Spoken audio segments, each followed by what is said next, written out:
And then 1, 2, 3, 4, 1, 2, 1, 2, Get me 3, to 4, 1, 2, bit 3, faster. 4, 1, 2, 3, 4, 1, 2, 3, 4, 1, 2, 3, 4, 1, 2, 3, 4, 1, 2, 3, 4, 1, 2, 3, 4, 1, 2, 3, 4, 1, 2, 3, 4, 1, 2, 3, 4, 1, 2, 3, 4, 1, 2, 3, 4, 1, 2, 3, 4, 1, 2, 3, 4, 1, 2, 3, 4, 1, 2, 3, 4, 1, 2, 3. All right. We got the message already. Oh. One thing about that, though. Oh, my Lord, I'm doing this sober. God, help me. Where's my goon bag? So what goes on, I'll put that back. But what starts to happen is that you're only playing one grouping. Nice grouping. Young Frankenstein, 1974. But you're playing one grouping, semiquavers, you see. What happens is, why not do something like 1 to 4, 1 to 10 maybe. And that way, if we just do 1 to 4, you know, I'll put that back where it was actually.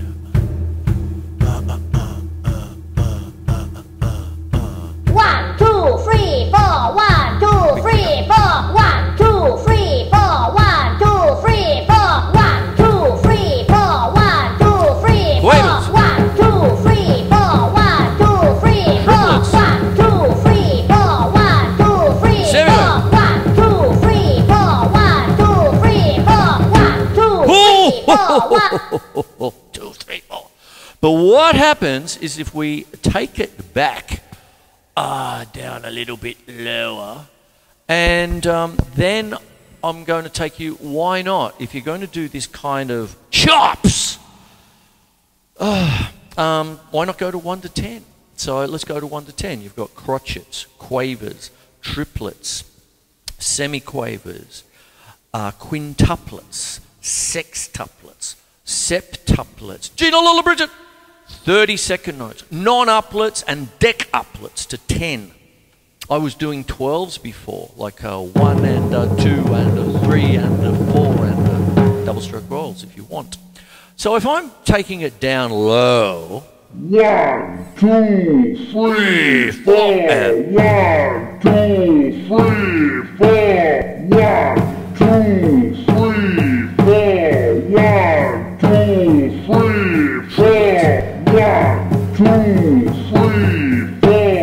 4, 1, 2, 3, 4, 5, 1, 2, 3, 4, 1, 2, 3, 4, 1, 2, 3, 4, sextuplets, 1, 2, 3, 7, 1, 2, 3, 4, 1, 2, 3, 4, 30 second notes. Now with non-uplets, before I get there, you're putting triplets inside triplets.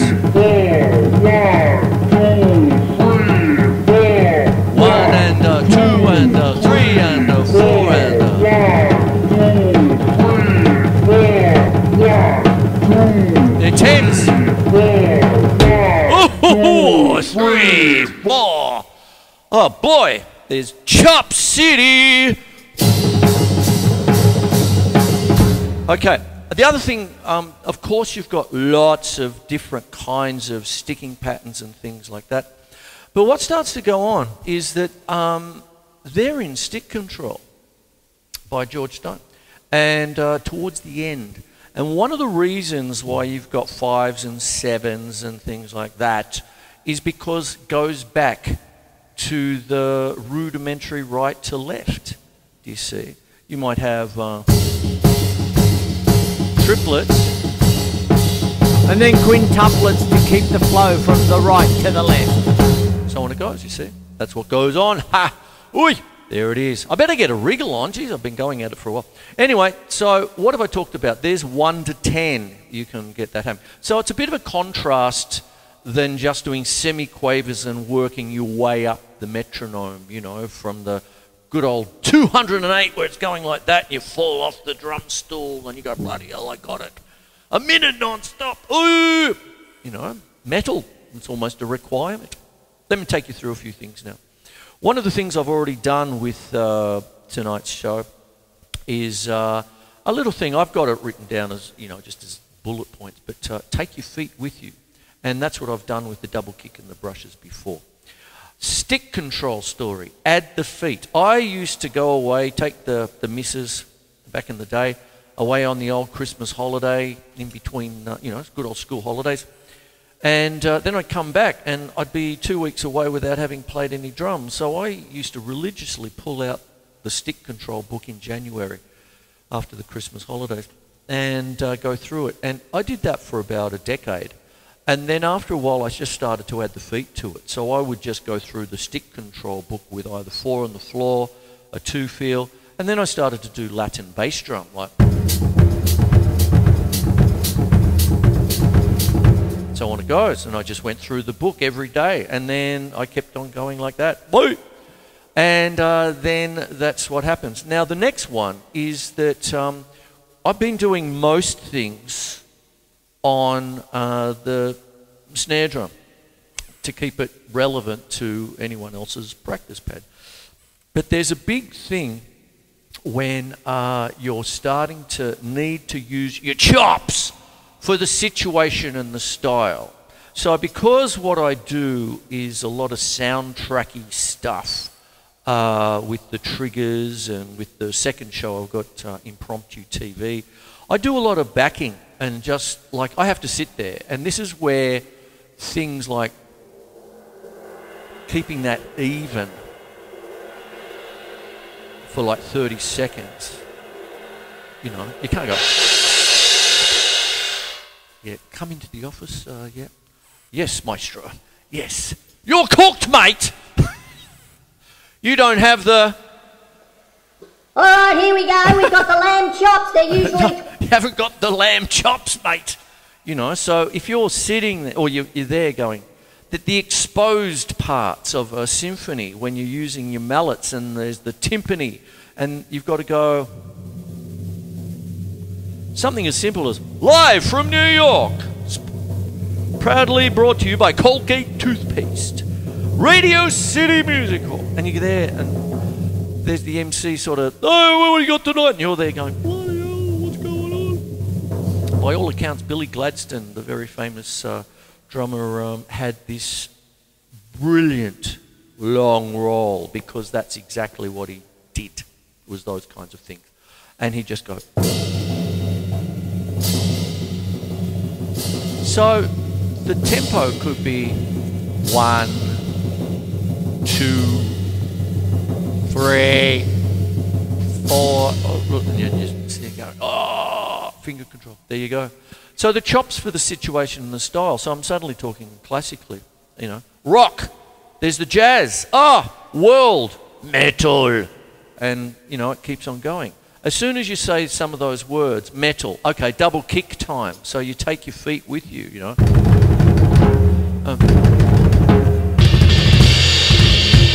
Metal with mallets. Oh.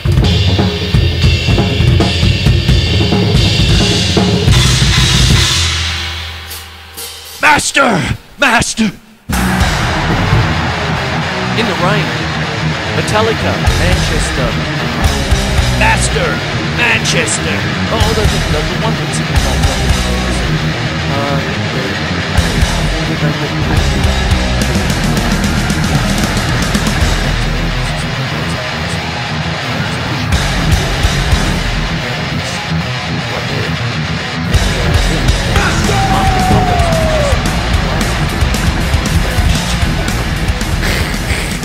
the old Rob Hurst thing where he used to pour water and go do-do-do-do and the thing came. That was the whole song. That's half the concert. Bash, bash, splash, splash. There you go. But when I started, a long time ago now, put up the piccolo toms, I had to come up with, you know, oh, well, my left hand's going to be over here. Maybe my right hand has to be there. Maybe here.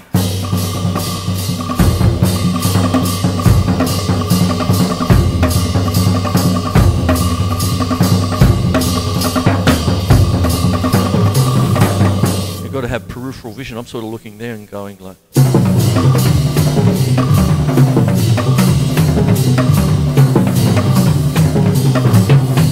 Something like that.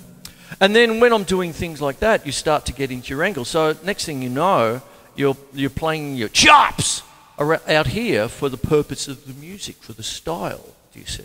And that's why Doris is a big-ass drum kit, you see, because you want the sounds when you're doing that kind of thing. When you see, you got, hello, what are you doing? Come on, there it is there. Okay, I better wrap the show up.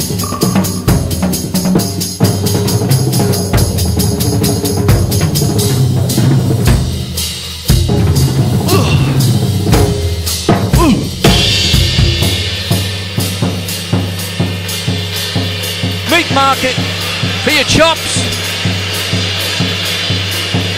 Oh, here we go, we've got the lamb chop that usually Pork chop, mate, pork chop. But today we've got the one today.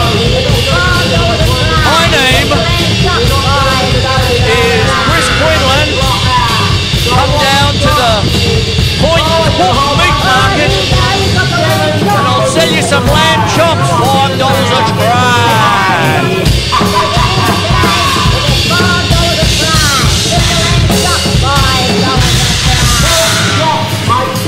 Chops, pork chop.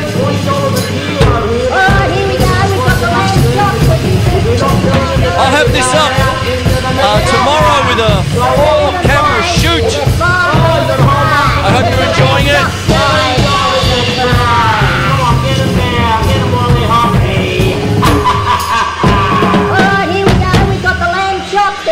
The chops, mate. Get your chops. Get rid of them today. They're $5 a tray. Get your lamb chop, $5 a tray. We're not going in today, we're going out into the meat locker. So what we've got is, Oh, here we go. we've got a whole bunch of them there. Now this is $7 a tray.